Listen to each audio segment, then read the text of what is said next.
सर्वं कृष्णार्पणमस्तु। ओम नमो भगवते नित्यानंदाय। ओम नमो भगवते नित्यानंदाय। ओम नमो भगवते नित्यानंदाय. Yesterday I have started reading Chidakashi Gita. This is the book.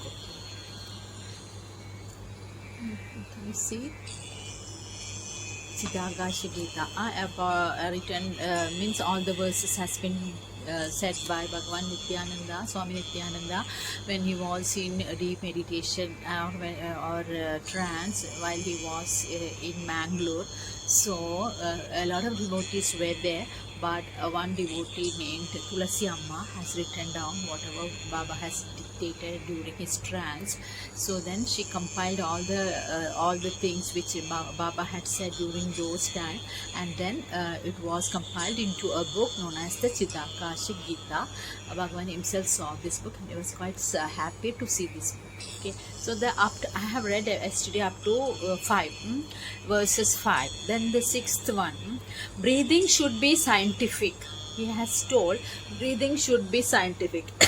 We should draw the inhaling breath like the drawing of water from a well. So inhaling breath should be like we draw water from the well. So in Kerala, in our place and all, we draw water from the well like this, drawing up. So our inhalation should be slow. We can't do it fast because it's a heavy weight. No, the pot water will be heavy weight. So we can draw it only slowly by slowly. So same way, when we inhale, we have to take breath slowly. So like slowly, like we draw water from the well. The exhaling breath should be like let down a bucket into a well. So after pouring the water from the bucket, what we do is we put the bucket in the well, and then we just keep our hands slow so that it will smoothly fall down into the well. It will go back into the well, fall into the water. So that breathing exhalation should be like that. That is like we very fast. Okay, inhalation should be very slow, but step by step has to be the inhalation, and our exhalation should be very fast. When we breathe out, the exhaling breath will be full of impurities of the body. The exhaling breath will be full of impurities. The indrawing breath is pure and it must be drawn in. Okay, the inhaling breath which is pure should be drawn in and accompanied with the sound of Omkar. So with the breath we have to recite or chant or memorize that Omkar sound. Like Om we are taking inside. The breath of Omkar is what is called true mind Manasa.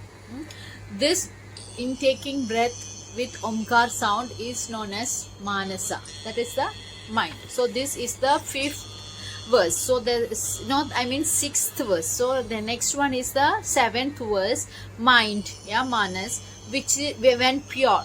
Our mind has been yesterday we had read that our mind has been covered with a film of carbon like that, so it is impure. That is means this carbon means this ego, hatred, anger, lust, desire, everything. Okay, so then mind Manas when pure is merged with Jiva. When our mind is pure without any impurities, it will merge with our Jiva. Jiva is our soul, but their position in human body are different because both Jiva's position is different and mind's position is different. That's what Baba is saying. The place of mind Manas is below Jivatma. So the place of the mind is below Jivatma. Okay, what is our soul? What is our breath? That the place of our mind is below Jivatma.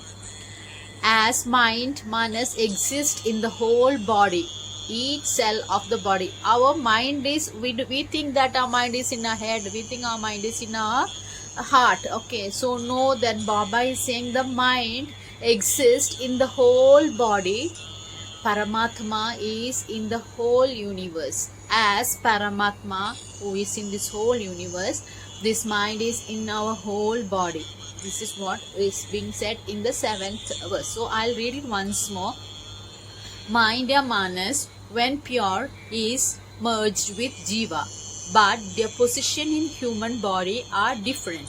The place of mind, yeah, Manas, is below Jivatma, as mind, Manas, exists in the whole body, each cell of the body. Paramatma is in the whole universe. Okay. Then eighth, education which we get in schools and colleges is not real education. What we get from school and college are not real education. The unity of Jivatma and Paramatma is real education. Means the unity, the knowledge regarding the unity of Jivatma and Paramatma is real education. Man or women must be educated in the spiritual education, because we are getting only scientific, all mathematics, history, then language, all this knowledge, physical education knowledge we're getting from the school, but we are not getting a spiritual education. So about the mind, the manas, the jivatma, the paramatma, nothing we are getting such education. We are not getting the education of Puranas, we are not getting the education of Vedas. We just learn there are Puranas, 18 Puranas, there are 4 Vedas, there are so many religions, and such and such people are the god and the have godheads of those religions. So we know everything, but we do not know the actual facts regarding the jivatma, the paramatma, etc. So Baba is saying the education which we get from schools and colleges is not real education, and it is not complete education. It is necessary for our day-to-day life, but it is not complete education.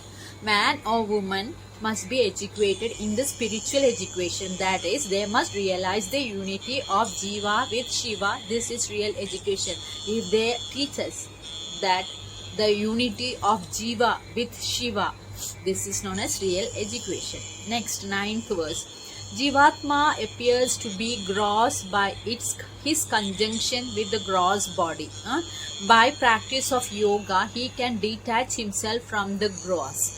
He realizes he is the subtle in gross. This is real mukti. For this, the idea of duality should be annihilated. The duality between the Jivatma and the Paramatma should be annihilated. It should be killed. Jivatma and Paramatma should be one. There should not be any dual character. So Jivatma is associated with our mind, manas, everything, and Paramatma is our soul. So when we should not think duality between Jivatma and Paramatma. Okay, the gross means the whole. By practice of yoga, he detaches himself from the gross. So our mind is in the gross in the whole body. So when we do practice yoga every day, daily for about, it said that about 12 years we have to do this practice of yoga. Only then we can realize ourselves. So daily when we do yoga, we will start realizing our gross and the subtle difference, and the gross will be merged with the subtle. So there will not be any duality. So this is what is said in the 9th verse. So next is the 10th. There are 2 kinds of sleep. Okay, gross sleep and subtle sleep. So there are 2 kinds of sleep, means sleeping. So there are 2 types of sleep. Sleep is of ordinary men is called gross sleep. Sleep of ordinary men. What we do is gross sleep. We are completely under the influence of a sleep. Okay, so that is known as gross sleep. The second sleep is that of the yogis. The yogis, their sleep is known as subtle sleep.